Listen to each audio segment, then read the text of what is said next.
नमस्कार, मैं चंद्रशेखर जोशी देवभूमि टुडे में आपका स्वागत है।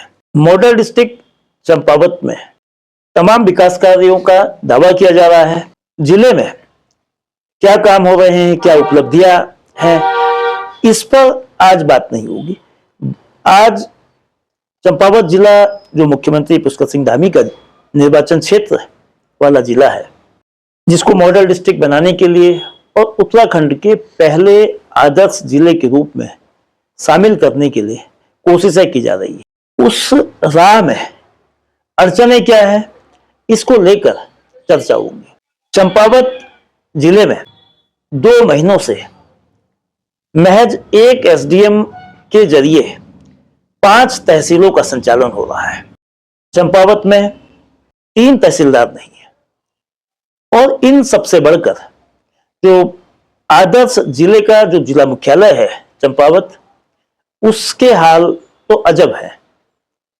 ना एसडीएम है, ना तहसीलदार है और ना नायब तहसीलदार है। तीनों प्रमुख पद इस वक्त खाली है।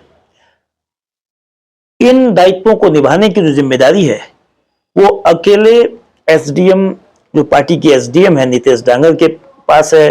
टनकपुर, चंपावत, लोहाघाट, तीनों तहसील और बालाकोट की तहसील में एसडीएम का पद सृजित नहीं है। लोहाघाट की एसडीएम ही बालाकोट की तहसील को भी देखते हैं। तो ये चारों तहसीलें पार्टी की एसडीएम के पास हैं। कि अधिकारियों की जो कमी है उसका असर सामान्य कामकाज के अलावा आम लोगों को भुगतना होता है।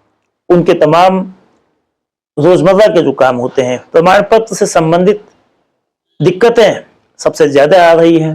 आज 7 मार्च को इस मसले को लेकर उत्तराखंड राज्य आंदोलनकारी चंपावत छात्र संघ के अध्यक्ष रहे हैं मनदीप सिंह ढेक ने मुख्यमंत्री को ज्ञापन भेजा है। मुख्यमंत्री कैंप कार्यालय के माध्यम से इस पत्र के जरिए पिछले काफी समय से रिक्त पदों को भरने का आग्रह किया गया है। तो इस मसले पर उनसे ही बात करते हैं। आपने जो आज ज्ञापन दिया है मुख्यमंत्री को सीएम कैंप ऑफिस के जरिए, काफी समय से पद खाली था, तो ये कदम आपने क्यों उठाया, जबकि राजनीतिक दलों के आमतौर पर इस पर चुप्पी रही है? मतलब ये एक तो इस तरह की 2-3 चीजें मेरे पास आई।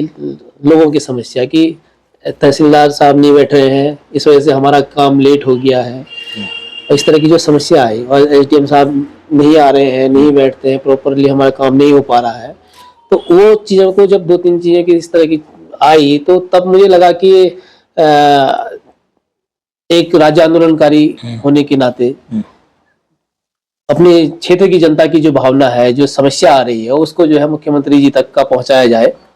और वैसे तो हम ये उम्मीद करते हैं कि ये सत्ता दल के ही जो हमारे यहाँ सक्रिय कार्यकर्ता है, उन लोगों ने इस तरह की समस्या को पूर्व में भी उठाना चाहिए, या हो सकता है उठाया हो, या उनकी बात को तवज्जो नहीं मिल रही हो तो अलग बात है। लेकिन विपक्ष के नेताओं का अपना ठीक है, उनको अपने हिसाब से राजनीति के नजरिए से देखना होता है। तो हो सकता है उनको लग रहा हो कि इस मुद्दे को उठा के फायदा है या नहीं है, तो तब या नहीं उठा रहे हैं। एक राज्य आंदोलनकारी की आवाज को मुख्यमंत्री जी थोड़ा सुन लें, अगर उस ज्ञापन में नजर जाए, हो सकता है कि आने वाले समय में जल्दी ही जो है इन दोनों पदों पे हम जो है अपने स्थायी जो है उप जिलाधिकारी और तहसीलदार को विराजमान देखें। उससे जो है हमारे क्षेत्र की समस्या, हमारी जनता की जो समस्या आ रही है, उनमें थोड़ा सा कंट्रोल होगा और उन समस्याओं को समाधान करने में त्वरित कार्रवाई होगी। तो चंपावत मॉडल डिस्ट्रिक्ट कहा जा रहा है और इसको मॉडल डिस्ट्रिक्ट बनाने की कोशिशें भी की जा रही है। तो इसमें बिना महत्वपूर्ण विभागों के अधिकारी, जो तहसील के मुखिया होते हैं और जिनका पब्लिक इंटरेक्शन होता है, रोजमर्रा के जो काम होते हैं वो उससे प्रभावित होते हैं, वो अगर वो अधिकारी नहीं है, ऐसे में 1 नहीं 2 नहीं बल्कि अधिकांश तहसील क्षेत्र में नायब तहसीलदारों की कमी, तहसीलदारों की कमी और एसडीएम्स की कमी, ये किस तरह से मॉडल डिस्ट्रिक्ट को कॉन्ट्राडिक्ट करता है, या जो मॉडल डिस्ट्रिक्ट होने की या मॉडल डिस्ट्रिक्ट की ओर बढ़ने की जो भावना है, उससे ये कैसा विरोधाभास है? हाँ, यही विरोधाभास जो है हमको उद्वेलित करता है कि अब जब हम सरकार का मुखिया हमारा विधायक है, इस समय चंपावत विधानसभा, हम जिले की बात ही नहीं करते, चंपा लोहागढ़ विधानसभा में विपक्ष का विधायक है, राजनीतिक मतभेद होते हैं, कई चीजें होती हैं, उसको हम नहीं जोड़ते, आदर्श जिला भी मत नहीं कहते हम कहें आदर्श विधानसभा ही कह के भी अगर चले, और मुख्यमंत्री जी हैं हमारे विधायक, अगर हम अपने ही उसी एक केवल अपनी विधानसभा में ही अगर एक तहसीलदार की व्यवस्था करना या एक एसडीएम की व्यवस्था करना, मेरे ख्याल से एक मुख्यमंत्री जी के लिए बहुत ज्यादा उसमें एफर्ट करने की जरूरत नहीं होगी। मेरे ख्याल से केवल एक फोन में भी आदेश करेंगे मुख्य सचिव को कि भैया चंपावत तहसील में एसडीएम और तहसीलदार की व्यवस्था करो, परसों को मेरे को चाहिए वहां, तो वो हो जाएगा मेरे ख्याल से। अगर इस तरह के काम हो सकने वाले कामों को में भी 1 साल से ऊपर लग गया, 4 महीने से एसडीएम नहीं है, तो अब आदर्श जिले की बात कहना ठीक है, मुगालते में रह सकते हैं हम लोग, लेकिन अगर वो धरातल में नहीं दिखेगा तो आवाज तो उठेगी। अगर आज हम कह रहे हैं आदर्श जिला है, अगर इस तरह का आदर्श जिला है, अगर इस तरह के आदर्श जिले को अगर हम 13 जिलों में भेजेंगे तो उन जिलों की क्या स्थिति हो जाएगी। तो आज आपने ज्ञापन दिया है, अगर इस पर कितने दिन का उम्मीद है कि तैनाती हो जाएगी, या तैनाती नहीं होने पर राज्य आंदोलनकारियों की ओर से क्या कदम उठाया जाएगा? वैसे तो अब इतनी उम्मीद तो हम कर सकते हैं कि मुख्यमंत्री जी का क्षेत्र है, एक बहुत बड़ा भी पद नहीं है कि एक तहसीलदार है, एक एसडीएम है, दो ही है जो अभी हम लोगों की जो समस्या आई है मुख्य तौर पे, तो उस चीज के लिए मेरे ख्याल से ज्यादा समय नहीं लगना चाहिए। अभी ये शायद होली का समय है, क्या पता अगर होली के तुरंत बाद इस तरह की व्यवस्था मेरे ख्याल से कर देनी चाहिए, हो जानी चाहिए, हो जाएगी, मेरी उम्मीद ये रखता हूँ कि हो जाएगी। अगर अन्यथा उसके बाद भी अगर ये देखते हैं मार्च तक का, अगर अंतिम मार्च तक का भी ये स्थिति नहीं सुधरती है, तो आने वाले समय में हम अपने साथ के जो आंदोलनकारी हैं या जो चंपावत के हित की बात सोचते हैं, जनता के हित की बात सोचते हैं, उन लोगों को साथ लेके नहीं तो अनशन करेंगे, धरना प्रदर्शन करेंगे, ज्ञापन भेजेंगे, और जो लोकतांत्रिक रास्ते हैं अपनी मांगों के लिए लोकतंत्र में, उन रास्तों के जरिए जो है अपनी बात को और प्रभावी तरीके से कहेंगे। ये बड़ी विडंबना है कि चंपावत जिले में एक और अधिकारियों की कमी है, लेकिन एक ऐसा विभाग भी है जहां एक नहीं 2 अधिकारी उसी ओहदे पर काम कर रहे हैं। जिला पंचायत जो सर्वोच्च प्रतिनिधि संस्था है, उसमें अपर मुख्य अधिकारी की तैनाती तो है, लेकिन उनके स्थान पर एक अन्य अधिकारी को, जो विकास के मुखिया होते हैं, मुख्य विकास अधिकारी को जिम्मेदारी दी गई है कि वो अपर मुख्य अधिकारी के रूप में भी जिम्मेदारी को संभालें। 18 फरवरी को शासन ने यह आदेश जारी किया, लेकिन ये आदेश क्यों किया गया, इसकी कोई पत्र में स्पष्ट वजह नहीं है, केवल कार्यहित और जनहित का उल्लेख है। एक तरफ अधिकारियों की कमी है और एक तरफ जो अधिकारी उस विभाग में मौजूद है वो जिम्मेदारी उससे ले ली जाती है।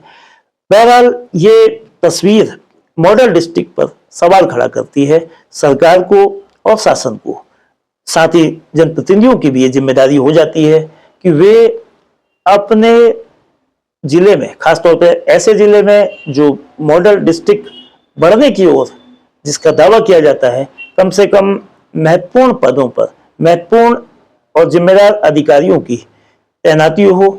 स्थानांतरण सामान्य प्रक्रिया है। बहरहाल 2 एसडीएम के पद खाली हैं और टनकपुर के एसडीएम प्रशिक्षण पर हैं, यद्यपि वे ऑनलाइन रूप से भी कार्य कर रहे हैं। उम्मीद करते हैं कि ये होली की सौगात के रूप में अधिकारियों की तैनाती शासन के स्तर पर होगी और चंपावत को मॉडल डिस्ट्रिक्ट के विशेषण से विभूषित किया जा रहा है, उस दिशा में जमीन पर काम भी होगा, उसमें अधिकारियों की कमी अड़चन नहीं बनेगी। चंपावत जिले में 3 पद एसडीएम के खाली हैं, इससे काम सफल हो रहा है, तो किस तरह से इन खाली पदों को भरने की कोशिश हो?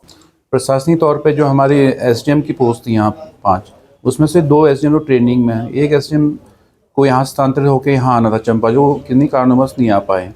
आजकल हमारे 2 एसडीएम 5 मतलब तहसीलों को देख रहे हैं, तो इसमें मेरे माननीय मुख्यमंत्री जी के संज्ञान में लेके आया मैं कि सर यहाँ पर जो लोग जो ग्रामीण क्षेत्रों से जो लोग आते हैं तो उनके जाति प्रमाण पत्र, आय प्रमाण पत्र या शैक्षिक प्रमाण पत्रों में काफ़ी विलम्ब हो रहा है। इसका वैसे हमारे जो यहाँ पर तैनात एसडीएम है वो अपनी ओर से प्रयास कर रहे हैं।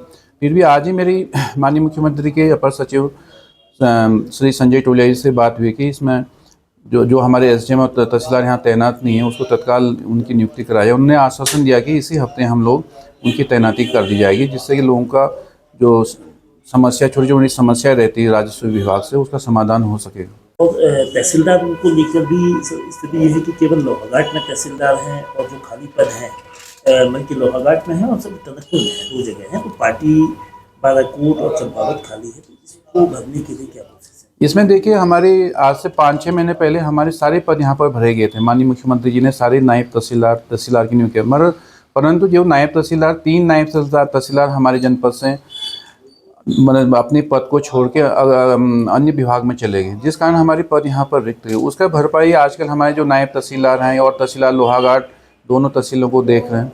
और अपनी ओर से हम लोग यही प्रयास करते हैं कि किसी भी जो क्षेत्र से जो लोग आते हैं, पब्लिक आती है, उनका यहाँ पर निराकरण किया जाए। और इसमें भी जो दूरस्थ क्षेत्र से जो लोग आते हैं उनके थोड़ी बहुत समस्या आ रही, इसका भी तत्काल निराकरण का प्रयास किया जा रहा है। संभवतः इसी सप्ताह कुछ ना कुछ इसमें कार्रवाई होगी, जिससे कि जो नायब तहसीलदार हैं उनको यदि हम चार्ज दिलाएं जो योग्यता रखते हैं, इससे हमारे क्षेत्र के जो जनप्रतिनिधि हैं उनका भी आक्रोश कम होगा।